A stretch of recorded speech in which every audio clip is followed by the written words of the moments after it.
So, next question is your favorite character portrayal in any musical or play.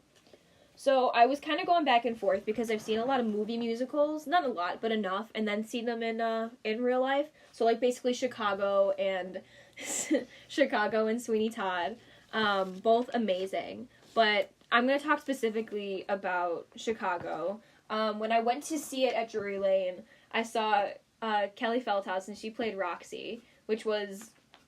she was a lot more sassy than I expected her to be. Yeah. But she was, like, spicy, and she added a lot to the character that I didn't think there was before. Are you okay, Alexis? Okay. And, she was a lot more outgoing and took a different approach to the character. Especially it contrasted Renee Zellweger. How do you pronounce it? Zellweger. Oh, dang it. Zellweger. I'm sorry. Zellweger. So she played Roxy in the movie musical. And I thought she was really good. I loved her voice. It was really, like, sultry. Really, just amazing. Yeah. But I definitely liked the new portrayal when I went to see it at Drury Lane last year. Okay, so the person that I picked is Ben Platt, and I didn't actually get to see him live, which was really sad. Because I don't know the name of the new Evan Hansen. Okay. That's alright. But, like, he was good. But, like, Ben Platt was just such a better, like, he was just so good at singing. He had this cry singing thing. Was he more better? He was more better. He was a better singer. And, like, there was nothing wrong with the new Evan Hansen, right? But, like, Ben Platt is just so amazing. And I felt bad, like, comparing him, but the rest of the original like, cast taking was... down notes in the audience. Taking notes, he did this, and then... So, yeah, just Ben Platt. Yeah, Ben Platt is amazing, and we can all say that. Absolutely. At first when I saw him in Pitch Perfect, I was like, oh, he's mediocre. And now I'm like, the love of my life. He's a weird person in Pitch Perfect. Like, he's weird. Yeah. He's a weirdo. He's, like, jumpy. Yeah. Which mood? But, like, he's so great. So, yeah, Alexis? I picked Anne Hathaway for her role as Fantine in Les Mis, because she had never, like, sang out before, and, like, I just have mad respect for that woman, because she, like, came into Les Mis and was like, yo, guys, I'm about to, like, mic drop. I think you mean she came into Genovia and was like... Okay, Princess Diaries, okay. is amazing. Yes. That should be made into a musical. Why have we never thought about this before? Oh my god. With Julie Andrews singing as Queen of Genovia. Oh my god. So we're gonna make this happen. Yes. Okay, continue, I'm sorry. But she, like, I think her scene in the beginning where she is, you know, in that thing where the people thing. Yeah. Where the people do those things. The factory. There we go. And she's, like, getting, like, sexually harassed by her boss. Mm-hmm. And she, like, starts singing, you know, I never did this, I never did that. And, like, you know, like, you get, like this, like, build-up of character. Like, she's soft. And then, like, in I Dreamed a Dream, she, like, belts out, like, she's not taking this stuff anymore. Like, yeah. She's, like, ready to, like, she's basically ready to die in I Dreamed a Dream. And that's, like, gut-wrenching. Mm-hmm. And, like, just... It made me cry. When an actor makes you cry because of their performance, you know it's good. Yes. If you don't cry at the end of something, like, if you don't cry at movies or musicals, we can't be friends. Like, I'm just saying, there's always a point in a musical where you can cry. Or books. Or shows. Man, too many times. Anyway, let's move on. Yeah, these actors are so talented. Yeah. I'm gonna keep saying that because they are. So, next is lighting and effect on the storyline. So, a big one was definitely Sweeney Todd when I saw that that was Paramount, right? Yeah, the Paramount Theater last year. It was, like, one of the last shows of the day, like, second to last show of the entire run of it. And it was just so cool. There's this high contrast lighting and just a lot of usage of, like, a gray, white, and red. And that's basically it. Those are the only prominent colors. Yeah, it really was. Wow. Yeah. The main characters don't really wear anything very flashy because that's just not in their characters, you know. Yeah, and period, you know what I mean? Yeah, in that time, in that Victorian London setting, like, you know, it was pretty drab, life sucked, pretty bad. But the lighting I thought was amazing. There was this high contrast that cast really good shadows and gave this really eerie feel about it, which is what you want. Because you want to feel sorrow for this man who was exiled from London for absolutely no reason other than the judge thought his wife was really cute. And, like, you know, for literally no reason. So it really gives you that heart-wrenching, like, oh, this was such a hard time in his life. You know, however many years he was away, he misses his daughter, who he hasn't seen since she was an infant. He thinks his wife is dead. All of that really gets shown through the lighting. Yeah. And I think it did a lot. When the house lights came up during Epiphany, and it's like, you, sir, who, sir, how about a shave? It's like they're pointing at audience members, and it's not cheesy. Yeah, and it's not like a cheesy way to bring the audience Exactly. It's not cheesy, it's not crappy, it's really well done, and you don't ever see the house lights come up. Like, that's not a thing that really happens. You know, I was in the balcony, but I was still getting goosebumps going, oh, don't murder him. He has a child. And then I'm like, wait, this is a musical. And it's so good, you know, it really does a lot. Like, I did catch during that scene where they wiped off the beard and they took off the fake beard off the guy after he was done shaving. I caught that. Oh, how dare they? Pet peeve. Okay, so, I just, because I wanted to focus on, like, the lighting in Dear Evan Hansen, because, like, it had a very simple set, but, like, and the lighting wasn't, like, overbearing or, like, over dramatic or, like, that prominent of a thing, but in, like, the important moments of the musical, like, it was there and it was really cool. And, like, during the song Waving Through a Window, like, there's this part where Evan's, like, running to people, like, trying to, like, get someone to notice him, to, like, help him out of this, like, social anxiety and stuff, and the people, like, turn and the light goes off, and, like, it's just such a dramatic moment, like, showing how he really feels and portraying, like, what it's like to have this social anxiety that, like, a lot of people in the audience probably don't understand. Yeah. Because a lot of times media portrays it incorrectly. Yeah, it portrays it as being shy, and that you just don't like people and you're completely introverted, but a lot of people who have anxiety act introverted just because they're uncomfortable. Yeah, and even outgoing and extroverted people can have anxiety. Like, it's not being shy. Yeah.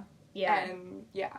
That lighting does help. I know I saw that at the Tonys. They had a performance of Ben Platt performing that, and you're just like, oh, first of all, Ben Platt. Ben Platt. That's the moral of the podcast. The moral of the pod. Ben Platt. Ben Platt. You know what? Let's make a separate podcast just about him. Part 2, Ben Platt. Part 3, Ben Platt. Wait a second. There's a pattern. Special guest. But yeah, definitely, it really shows how he feels like he's just being cut off from people, and it's beautiful and amazing in Ben Platt. And Ben Platt. Ben Platt is also beautiful and amazing. Yes. So, like, lighting is so central to a story, and like, in like Wizard of Oz, for example, like, seeing it on stage versus seeing it, like, in the film, like, you don't get that black and white to color on the stage. Yeah. You know, so, like, they really have to, like, kind of, like, egg it up a little bit, like, you know, like, dull, dreary, like, dim, and then, like, all of a sudden, you're literally in a rainbow. Yeah. And, like, for, Sweeney Todd. Yes. Like, the red light that they use when Sweeney Todd kills anybody, just, like, oh, Benjamin. Benjamin, how dare you? Oh, and he puts the body down the chute, and, like, you hear it, you feel it, you see it, you see the fake blood, like, and you really think, wow, you know, Paul Jordan Jansen just killed a man on stage. Yeah. But he didn't. He's a very nice man. He seems like a nice man. Yeah, it was so amazing. I completely agree. Seeing that live was very interesting, too. Yes. That's a really big difference between the movies and the plays. Is like, in something like that, where it's pretty gory in the musical, or the movie at least, you know, you figure how they're going to do that on stage. And those lightings really did a lot, especially after, like, taking film and lit. Shout out. Extra credit. After, like, taking film and lit, you know, you start to notice things a little bit more. And so now thinking back to seeing those musicals, I'm like, oh yeah, that lighting really did a lot for it. Yeah. And even before taking the class, talking with Haley, who I went to see it with, we're like, oh my god, that contrast was so good. The shadows that it cast on the ground really it brought it together in such a good way. It wasn't overdone. It didn't seem too ostentatious. It didn't seem like it was too much. It really 2-point word. Membean. Yeah, it didn't do too much. It really encapsulated everything really well. Being like in theater and like doing contest plays, so like contest plays where we go to different schools and like we compete against other schools in plays. Mm-hmm. We did Hamlet last year, right? And so like we did like a deep dark version, like heavy metal Hamlet, right? And so like we used a lot of like different lighting effects to like show, you know, Hamlet's not in a good mood right now. Is he ever? He's feeling very angsty right now. Right. And then my freshman year when we did Dog Sees God, the like dark version of Charlie Brown. Okay. There's this one scene where Nick Martinez, who played Charlie Brown, was sitting next to the doghouse, and like there was like a gravestone for like Snoopy, and he's just like sitting there, and the light is central on him, and I have a picture of him like sitting there because I was like so like mesmerized, and like that like really pushed my like love for like crew and like lighting and directing and everything. And I'm thinking about changing my major now. Wow. Brooke Zilke's podcast, changing people's life. Oh, life changing since 2018. Things to learn. This is life changing and Ben Platt. And yes. If you take anything away from this pod, life changing Ben Platt. It's a PCast, but it's a recording. It's a pod. But yes, definitely lighting plays such a big role, and especially in movies, you know, it does so much. And there's plenty of musicals that don't have a lot of lighting, that don't need it as much. Right. Yeah. And I think you were really able to utilize that in Sweeney Todd. They were able to take advantage of that because this isn't necessarily a fantasy world, but it's something not necessarily within the realm of possibility. Right. And so they were able to do a little bit more, make it a little bit more dramatic. You know, when I saw Crazy in Love, which like is basically about this woman in this old beat up town that's trying to save this theater that was her mother's, you know, they're trying to save the town, you know, kind of a typical kind of rom-com kind of style. Yeah. You know, there wasn't really much lighting. It was high key. It was all, you know, just on the actors, pretty much yellow lighting. And, vocab. But it was just, you know, straight on the actors the entire time. It's mostly, like, yellowy, orangey, giving you that homey type of feel. Right. But it really didn't do much. But now that I actually think about it, it did a little. Because it gave you... It did enough. It did enough, but not too much. Because it wasn't central to the story to have that lighting. Right. I think Sweeney Todd needed that a little bit more. I've noticed that, like, in, like, more modern-day productions, like, it's becoming so minimalistic, and, like, it's more, like, focused on, like, characters, and you do have to dig for those, like, actors who, like, know how to pull it out. Like, without, like, you know, a big bang in the back, or, like...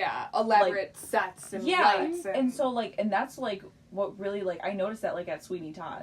Because I'm like, wow, they have, like, this industrial set. They barely moved it. Oh, yeah, like, the set moved very little, if any, you know. I don't even think they did. To be honest. I think it was, like, there was some doors and, you know, not much. And then compared to, like, seeing, you know, like, Chicago, even in, like, the baby theater I went through, like, it was, like, they were moving, like, things around and everything, and, like, Cell Block Tango was, like, they were, like, literally in cages. It was like, lit. Like, it was amazing. Right. And, like, but it was still, like... Oh, Caitlin.